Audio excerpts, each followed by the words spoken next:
And then when I was in the witness security program, as you probably know, John Hinkley, the guy that tried to kill Reagan, so I was there, and we put him in the witness protection program. I don't know who was going to kill the guy, try to kill him, maybe Secret Service, so we had to protect him. And I was assigned to that detail, and I remember that we moved him around, and it's a famous picture of me and Hinkley on getting off the helicopter, and it's in my book.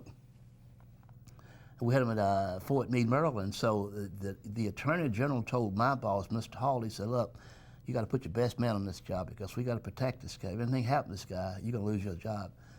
So Mr. Hall told me, he said, Louie, I'm putting you on this job because you're one of the best guys that got here. He says, but just remember, he said, if anything happened to this guy, they're going to fire me, and my last official act is to fire you. I said, I goes my career down the drain like that. So anyway, I was home one Sunday watching a Redskin football game, Redskin game.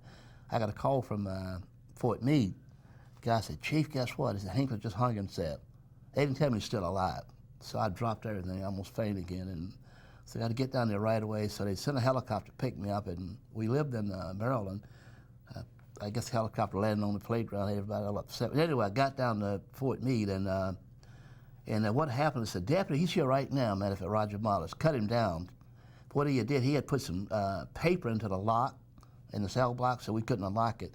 And we couldn't get over to the fire department, so one guy went around to the back of the cell block and cut him down, and I got there, of course, and I thought he was dead, and that's, oh, end of my career. So we put him in the hospital, and the defense attorney said, you can't try this guy now because by hanging himself, he impaired his memory, he can't remember anything. And the guy said, smart guy, he said, well, Louie's been with this guy for a long time. He said, let's see if he remembers Louie. So I walked in the house, he said, Louie, what are you doing here?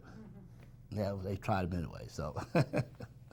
And he was madly in love with Jodie Foster. We interviewed Jodie Foster, and she don't even know the guy. You know, he had this thing about her, and if he couldn't have her, nobody else could have her. And he wasn't a really bad guy, but strange.